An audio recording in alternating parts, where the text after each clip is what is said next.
Late at night, I walked in on my husband and the kitchen maid sharing a pair of chopsticks and eating from the same bowl of longevity noodles.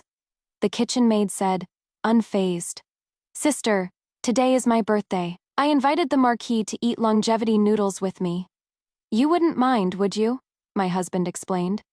"Niang Shui is the one who saved my life. Keeping her company on her birthday is what I ought to do. Wife, please don't overthink such a small matter." I laughed. "It is fine. It is a birthday. So of course you'll eat noodles. What a coincidence. I also prepared noodles today. Why don't you do me the honor of eating them with me, little sister?" I ordered the maid to open the food box and take out 2 large bowls from inside. "But, sister, I am already full." "What? The noodles the Marquise cooked with you? You'll eat. The ones I cooked for you, you find disgusting. Do you still consider me your sister or not?" Shen Niangshui ate until she threw up. She shot Pei Jin a look, begging for help. After I caught it, I asked him with a smile, "How about it, husband? You help her eat after all. She is the one who saved your life. For every bite of noodles she has, you should have a sip of broth." Pei Jin wasn't angry at all. On the contrary, the corners of his mouth held a hint of a smile as he swept me up by the waist. "The way you look when you are jealous, wife, is so lively. You brute, let me down. Keep scolding, wife. If you can be this loud on the bed later, I'll be even happier." Filthy language. I started pinching his flesh, but as if he couldn't feel a thing, he laughed heartily and carried me back to the bedroom. Shen Yangshui's stunned expression was pulled far into the distance. After turning a corner, the shock finally turned into resentment. But I could no longer see clearly. I was gently placed on the table. Just as I was about to get down, Pei Jin leaned forward to get intimate with me. He was actually for real. I dodged, he paused, and then came a sigh. Today is Niangshui's birthday. She just invited me to have a bowl of noodles with her, so I couldn't very well refuse. Just now, my chopsticks were accidentally knocked to the ground, so she gave hers to me. In the army, my brothers and I all drank from the same flask, ate from the same bowl, and slept in the same bed. My conscience is clear. I don't think it is a big deal. You making such an ugly scene is just causing more trouble. Heavens, this scumbag is so good at shifting the blame. It was clearly him who didn't know his boundaries. Yet he blames me for being petty. I raised my hand for a slap, but it was stopped by him halfway. Fighting in bed is a kink, but fighting out of bed hurts our relationship. If you really don't want to hurt our relationship, you should send Shen Niangshui away as soon as possible. Houses, shops, gold, silver, jewels, can't any of those repay the favor of saving your life. Do you have to keep her in the house as some damn cook? She is proud. She refuses to live here for free. He let go of the hand restraining me, frowned and took a step back. His voice flat. "You are a lady from a prestigious family. Your father is the grand tutor of the current dynasty. Your aunt is the empress, and your older sister is a royal princess. You, Qiling Shuang, were born with everything. But Nianshui, every day, she believes in exchanging labor for money. You should be more considerate of her hardships." I sneered. "Really, after all that? Isn't it just because she looks so much like that dead white moonlight of yours?" If Pei Jin's expression was calm just now, it was now bone-chillingly cold. "Rest well, my lady. I'll go see if Nian Shui is ready." Every time that person was mentioned, his face would suddenly change. The first time was 5 years ago when I took the initiative to propose to him, and he rejected me. He said there was someone in his heart who, though deceased, was already his wife in his heart. The second time was on our wedding night 3 years ago, when I hoped he would open his heart and talk to me about her. He only said a few words, that she died saving him. Afterwards, we even consummated our marriage perfunctorily. After that, I never mentioned her again. Life went on as usual. From treating each other with respect, like guests, to being as thick as thieves. I thought I had already melted him, until he returned to court from battle 3 months ago, holding a woman in his arms, riding the same horse. He said she was his lifesaver, and would be a cook in the mansion from now on, and that I should treat her well. I silently thought to myself, how come he has so many lifesavers? His life is too easily lost. Should I leave this fragile man, lest I become a widow one day? But then I thought, I chased him so hard back then. Why should I? So I always wanted to give myself another chance, and give him another chance too. But it seems like he doesn't want it at all. Shen Niangshui is no pushover. She was sick for 3 days, and early on the morning of the 4th day, she came to see me carrying a food box. She said that she had accidentally made me angry that night, which made her feel very uneasy, so she had specially made some rare dishes to apologize. It was a bowl of crab meat mixed rice. I'll get hives all over my body if I just touch a little bit. Everyone in the entire residence knows about this. She just brazenly brought it over like that. I didn't see her. I had Xiao Tao dump the crab meat mixed rice into the slop bucket right in front of her. I heard she ran away crying. She must be really good at crying. Crying so much that Pei Jin came to question me as soon as he returned. Niangshui spent the whole day personally shelling crab meat and roe for you, just to apologize for her so-called recklessness that day. Actually, you know she is not at fault at all. She is just humbling herself to keep things harmonious on the surface. And you, not only did you not take a single bite, you even dumped it out right in front of her. That was really bad form. I stared at him for a long time before it finally dawned on me. So it turns out everyone in the entire manor knows that crab meat will give me hives. Only my husband doesn't know. I mean, the very year we got married. I went with him to a banquet. When he was serving me food, his chopsticks touched crab meat, which made me break out in hives for a whole month. And yet this incident didn't leave a single ripple in his heart. My heart went cold, and I snapped at him. Touching crab meat will give me hives. Eating one bite will make me struggle to breathe, and eating a whole bowl will make me die a very ugly death. Xiao Jie, if you want to be a widower, why not just say so? My words were harsh, and Xiao Jie flinched, immediately denying it. I had no idea about this.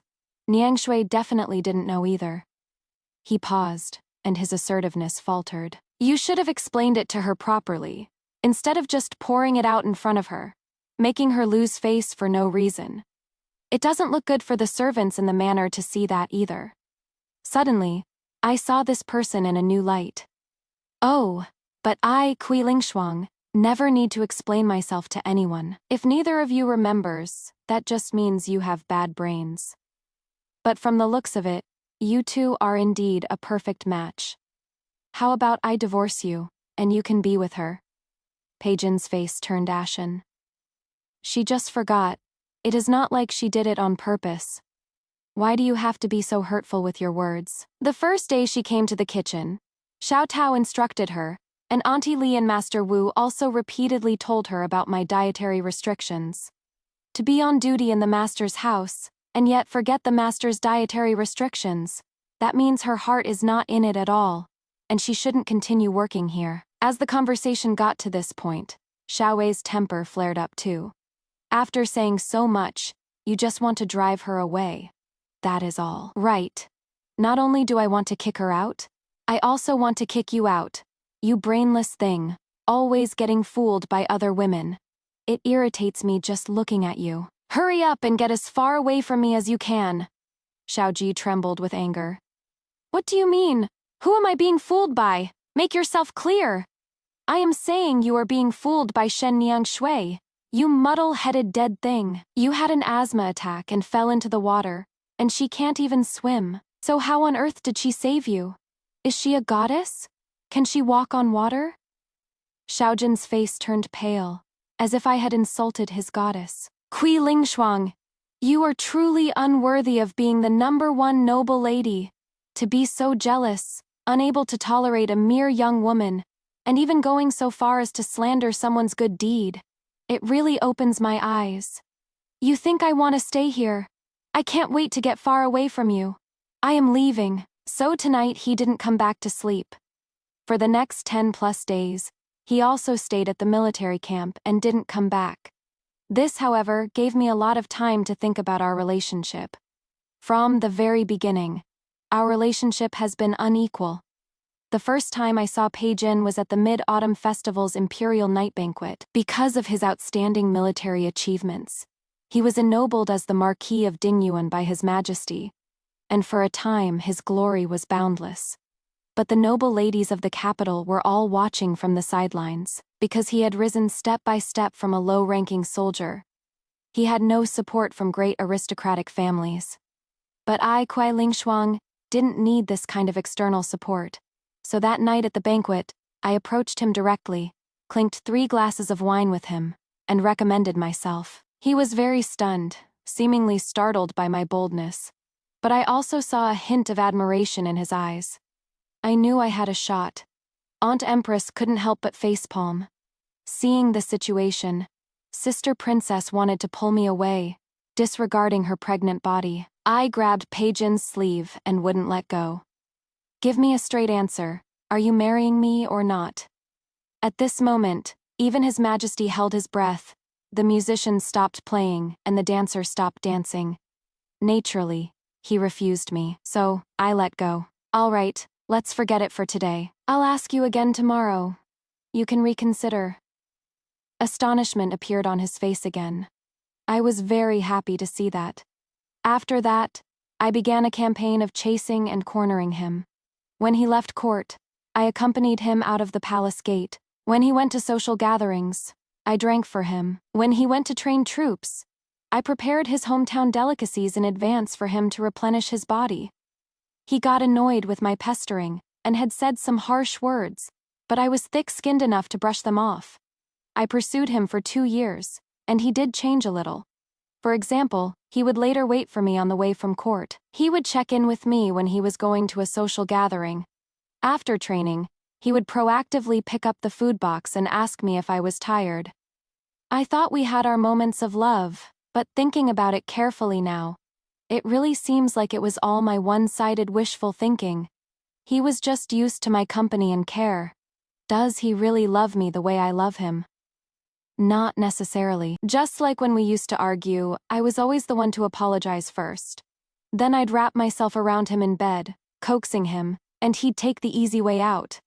If I don't apologize, he'll stay away from home for a long time like today, forcing me to compromise. But I didn't compromise this time. I want to see if he can take the initiative for once. If he does it this one time, I am still willing to continue this with him. On the 15th day, Pei Jin came back. He was pacing at the main gate, and I stared at him from 10 steps away. Neither of us moved. The stalemate lasted for a long time. I saw he was clutching something in his hand. His fist tightened and loosened repeatedly. I held on to a sliver of hope that maybe it was something he'd used to apologize to me. Pei Jin finally lifted his feet and took a few steps toward me. My heart was pounding. I said silently in my heart, "If you come over and hold me," but before I could finish the thought, he actually stopped. My heart suddenly plummeted. He turned his feet and headed towards the kitchen. I couldn't help but laugh at myself. Kui Lingshuang. Oh, Kui Lingshuang, you are the biggest joke in the world for still having fantasies about him. Suddenly, a heavy snow started to fall outside, just like my heart, bleak and desolate. I sat quietly in the room as the wind poured in, making the already cold food even colder. Clear the dishes. The one who came in before Xiao Tao was Pei Jin. He kicked the door open. Xiao Tao couldn't hold him back. Seeing that I was sitting upright with no intention of getting up, he slammed the thing in his hand onto the table with a bang. It was a paper-wrapped bundle of roasted meat, the most famous snack from Hangtong Alley. Now, it was scattered across the table, some pieces even landing on my clothes. To think I went out of my way to queue at that roasted meat stall just to apologize to you. I never imagined you would do something like this. It is just queuing to buy a snack, yet he acts like he has done something so grand. Besides, I don't even like that stuff. It is so oily and greasy. Back then, I only said it was delicious against my will just to make him happy. And he actually believed it. I dusted off my clothes, raised my eyes to him, and said lightly, "Oh, what matter has made the Marquis so furious? Do tell, so I can have a little fun." The moment the words left my mouth, Pei Jin flew into a rage. "Just listen to what you are saying. The fact you can say such things proves you are capable of doing them. Before, I suspected that maybe the servants were just reading their master's mood and secretly ganged up to bully Niang Shui. Now it seems you are not blameless in this either. You grew up in the imperial court. You must have learned 99% of these filthy, underhanded tricks. Her hands are covered in cuts from chopping vegetables, and blisters from burns. In this freezing weather, she has to soak them in ice water. You are not trying to drive her away. You are trying to drive her to her death. Hemph, and I thought it was such a big deal. So it was Shen Niang Shui who was wronged after all. Your lordship is overthinking it. If I really wanted to drive her away, I would have just done it. If I really wanted to kill her, I would have just killed her. After all, Ling Shuang, have immense power. Crushing her to death is as simple as crushing an ant. Pei Jin was shocked by what I said, and after a long moment he asked back, "What did you say?" "Pei Jin, you were actually right. Ling Shuang, really don't need to care about what others think. I was just giving you guys too much face before." I grabbed the roasted meat from the table and slapped it onto Pei Jin's face. The grease dripping down his handsome face was quite a sight. Ling Shuang, how long are you going to keep making a scene? In the past, whenever a woman appeared by my side, you'd find a way to chase them off. This time, I absolutely won't let you get your way. Even if I marry Nian Shui, what can you do about it? I laughed, very loudly. I couldn't help but slap the table and clutch my stomach, bending over laughing. You think I am joking? Pei Jin's face turned red as blood, and he stormed off amidst my laughter. Early the next morning, the mansion began to prepare for the wedding of Pei Jin and Shen Niang Shui. Amidst such clamor, I returned to my parents' home and handed my father and mother the divorce letter I had written. Father scolded me for this nonsense. You went through so much trouble to ask for this marriage, and now you are saying you don't want it. Do you think this is child's play? He told me to wait, saying that if Pei Jin came to our home personally to ask for me, he would give him another chance. But it has been a month, and he never came. Later, father sent people to invite him, but he didn't show up either, so they had no choice but to compromise. This marriage was bestowed by His Majesty. If we are to divorce, we need to request permission from His Majesty. But His Majesty is gravely ill. I cut him off. Aunt is regent now. I'll go to the palace tomorrow to ask for her permission. After Aunt heard my decision, she only said one thing. Shuanger is decisive in handling matters, truly a daughter of our Kui family. However, this divorce paper also needs Pei Jin's signature. Bring him here, and I will immediately grant you the divorce. So, a month later, I finally met with Pei Jin. He waited for him on his way from court, and when he saw me standing there, he froze for a moment. You are finally out. I've waited for you for so long. The moment these words left my mouth, I was stunned myself. In the past, I always loved to say this to make him feel sorry for me, but today, these words were inappropriate. I laughed at my own foolishness. Pei Jin's eyes, however, seemed to light up as he rushed towards me, cautiously tugging at my sleeve as if he had 1,000 words to say to me. Ling Shuang! Shuanger, what are you doing here? Are you here specially to wait for your crown prince cousin? My cousin slapped Pei Jin's hand away and threw an arm over my shoulder, making the two of us look incredibly close. Pei Jin's face instantly darkened. What is your highness doing? Ling Shuang is my wife. For you to be so handsy. Huh? Whose wife, yours? No, you don't know yet. She won't be for much longer. What do you mean?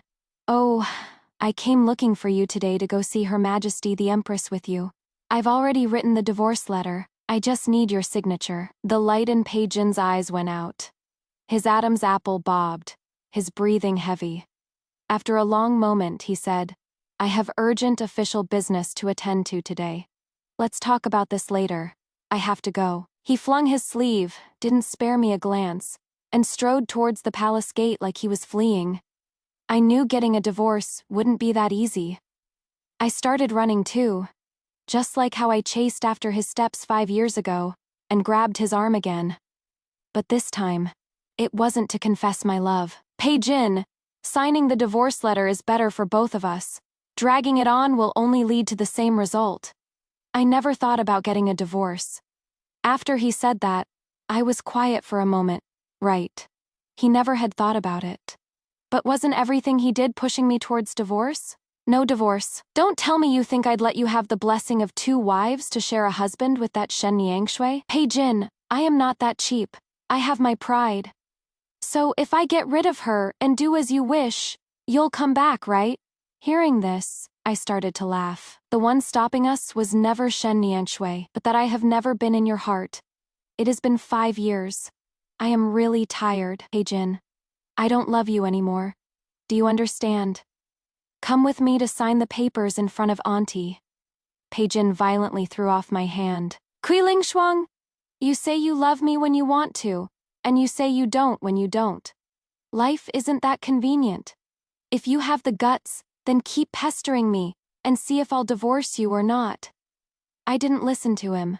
I was tired of pestering him. Now, I just want to rest. So another 10 days passed without seeing each other. But unexpectedly, on the 11th day, I ran into him near the city gate. At that time, I was just wandering around, wanting to buy some wild fruits to take back. Peijin, driving a slow-moving horse carriage, stopped in front of me. This horse carriage was very familiar. Peijin's gaze was shifty. His Adam's apple bobbed, and his eyes were full of hope. Did you hear that I was leaving the city to pick someone up today? So you came looking for me on purpose? This guy is so narcissistic. I didn't have time to waste talking nonsense with him. So I walked up in a few steps and lifted the carriage curtain. Dr. Gu, it really is you. This carriage looked so familiar.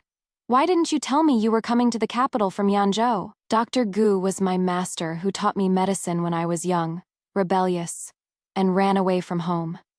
Later, when a plague broke out in Yanzhou, I followed him, and together we saved many common people. But because of that, I was discovered by my father, dragged back home, and grounded. We haven't seen each other for many years since then. I frowned, thought for a moment, and said, "Oh, that is not right. It must be that you knew I had married Pei Jin, so you sent the letter to the Pei Manor, right?" I nodded at Pei Jin. "Thank you, your lordship, for picking someone up for me. I'll take the carriage from here." But Pei Jin, as if struck by lightning, clutched the reins and wouldn't let go. Staring at me with wide eyes, his breathing erratic. Dr. Gu covered his mouth, looking at me one moment, then glancing at Pei Jin the next. "No, so you two, husband and wife, haven't recognized each other yet? I thought you got married because you recognized each other and had a mutual understanding?" I was completely confused. "What do you mean?" Pei Jin finally reacted. He jumped off the carriage nimbly and slowly approached me. His chest heaved erratically as if he had received a great shock. 10 years ago, you saved a man who had caught the plague, was covered in injuries, and had suffered severe facial trauma, right? When everyone else had given up on him, you were the one who disregarded your own life to care for him day and night, snatching him back from the hands of King Yama, right? After hearing him say those few sentences, I understood everything. But for a moment, I found it absurd and laughable, and I really did laugh out loud. Back then, to spite my father and prove that a woman could also make her own way in the world, I secretly studied medicine and saved many people, disregarding my own life. I remember him. He was the last person I saved.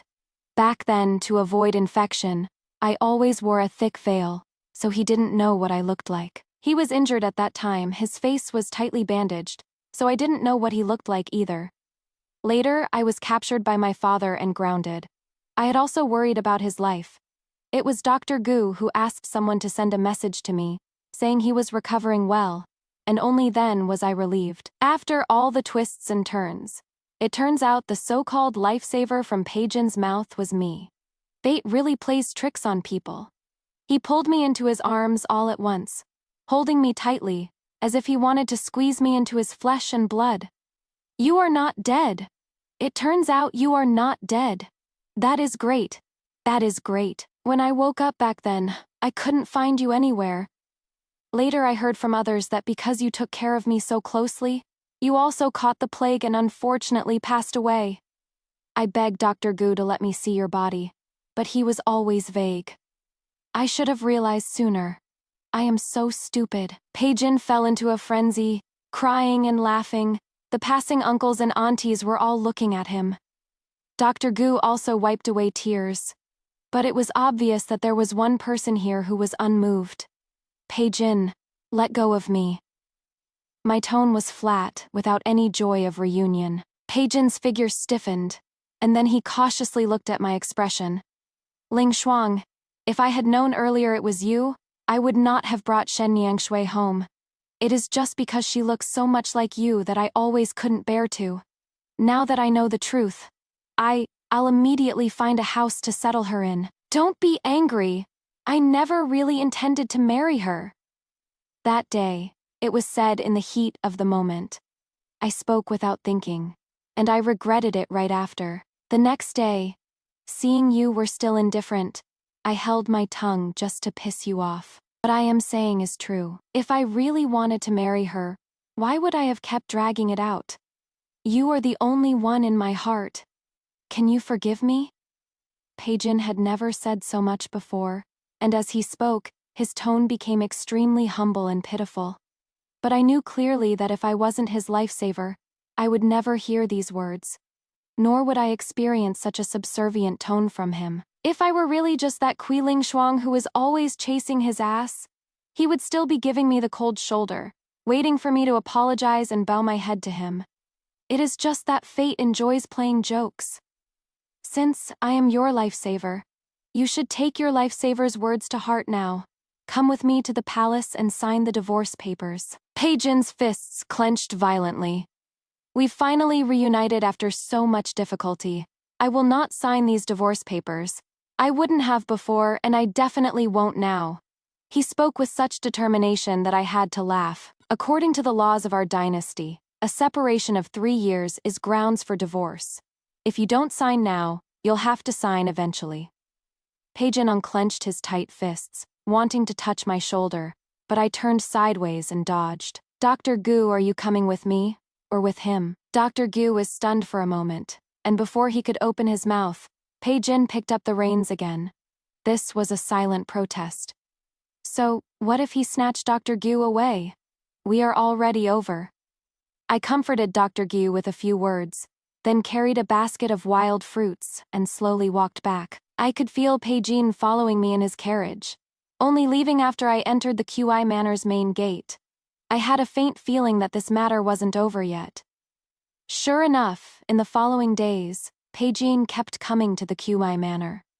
The great man who wouldn't come even after 3 invitations was now showing up every day. Me father and older brother were both annoyed by him and came to ask me to send him away. But I refused them all. I am unwilling to see him again, unless he is willing to sign the divorce papers. These words were relayed to Pei-jin verbatim by my father and older brother. According to the maids and young servants, Pei-jin's face darkened when he heard this, and he didn't even stay for a free meal that evening. I didn't take it to heart when I heard it, only feeling that this was all someone else's business now. The days at the Pei Manor were carefree. While I was sunbathing under a tree with a medical book, a sudden inspiration struck me, and I remembered that a jar of Nuerhong that I brewed myself was buried under the roots of this tree. So I put down the medical book and started digging. When I was covered in sweat, I finally dug the wine out. One big gulp down, and my whole face started to burn. Just as I was about to take a second sip, it was snatched away by an uninvited guest who gulped down several mouthfuls. Having such good wine, and you don't even save some for your crown prince brother, and even drink it secretly yourself, Schwanger. You are being selfish. Give it here, you? I didn't listen to his nonsense, snatched it back, and took another mouthful. My cousin, the crown prince, laughed heartily, so I passed the jar back to him. Just like that, one sip after another, we polished off the wine. A scene like this reminded me of our childhood. Back then we were all so close. It was so much fun. What are you guys doing? I was just about to reminisce about the warm memories when that harsh shout suddenly broke my train of thought. Drinking, duh. Are you blind? Emboldened by the alcohol, I dared to say anything. Pei-jin walked forward with a grim face, looking at my cousin. Your Highness. Still loitering outside so late. Aren't you afraid the court officials will impeach you again? These words crossed the line. My cousin, the crown prince, lazily pointed at him and said, Pei-jin, why don't you salute when you see me? Believe it or not, I'll impeach you too. These were drunken words, but they also held a certain deterrent power. I watched coldly as Pei-jin reluctantly bowed. The crown prince should return to his residence. Don't blame this subject for not reminding you about the propriety between men and women. You are acting so intimately with this marquise's wife, even sharing a jar of wine. If word gets out, who knows what kind of stories people will make up. Does the crown prince not care about his reputation anymore? Hearing this, the crown prince was about to stand up and argue, but I stopped him and didn't let him get up. So, what if we drank from the same wine jar? You are allowed to share a pair of chopsticks and eat from the same bowl of noodles with someone else, but you won't allow others to drink from the same wine jar? Famy's cousin and I grew up together since we were little.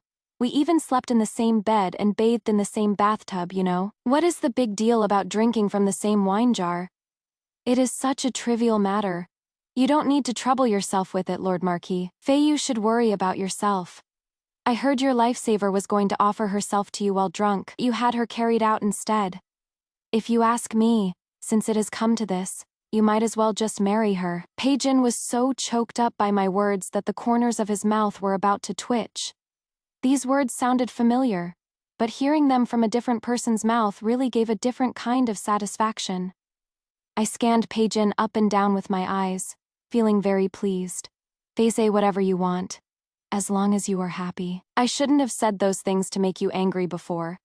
It was my fault in the first place. Failing Shuang, although your words are full of sarcasm towards me, the fact that you still know about the daily goings-on in the manor means you still care about me, that you have me in your heart, right? The first part of what he said was still somewhat reasonable, but the latter part was just pure narcissism. That is hilarious. Who would still care about you? It was that lifesaver of yours who told me herself. She came looking for me that day, acting all crazy like she was wasted, insisting that I give you up to her. Hearing this, Pei-jin took 2 more steps forward, his breath almost spraying onto my face. What did you say? Did you agree? I poked his chest with my index finger, pushing him away. Hemph, if it is something I don't want, whoever wants to pick it up can have it. She was quite polite, even coming to ask me, but I don't like politeness from hypocritical people, so I gave her 2 slaps and threw her out. Pei-jin's expression changed, feeling sorry for her. If you feel sorry for her, then get lost. Don't be an eyesore here. I told her that between us, there is only a life-saving debt, no other feelings. I also told her to stop bothering you, but she actually ignored my advice and came to find you. I will handle it when I get back. Thank you for reminding me. Pei-jin turned and left, and he didn't say a single word of condemnation about me slapping her, which was truly surprising. I frowned and watched his retreating figure for a moment. Then my crown prince cousin rapped me on the head. What? You still want to get back together with him? I turned back to look at my cousin's face and saw that he had dropped his teasing expression, his eyes full of seriousness. I also said seriously, I won't. It is all in the past now. 3 days later, Pei-jin came to visit again. At that time, I was studying acupuncture, using my cousin as a practice dummy. He was pricked until he couldn't move, sweating profusely. To apologize to him, I was in the small kitchen making him his favorite osmanthus cake. He said that just having pastries was too sweet and greasy, and he needed a cup of osmanthus tea to cut the grease. So I went to make tea again, and when I came back, I only saw Pei-jin shove the plate with the osmanthus cakes to the ground. The plate and the osmanthus cakes were smashed to pieces. What is this for? Pei-jin was originally furious, but when he saw me come in, he felt too guilty to look at me. Crown Prince cousin, however, looked like he was enjoying the show. I kindly let Pei-jin eat the pastries, but who knew he'd say this stuff gives him hives? And he got so angry he just smashed the plate. I really feel for your craftsmanship, Schwanger. The things you spent 2 hours on. I only had 1 bite. What a waste! Pei-jin's face was flushed with anger. The Crown Prince clearly said this was made by the kitchen. and also said that as a real man, eating a little osmanthus cake wouldn't kill me. So he forcefully stuffed it into my mouth. That is why I was like this. I cut off his words of explanation. Pei-jin, if you can't eat it, you can't eat it.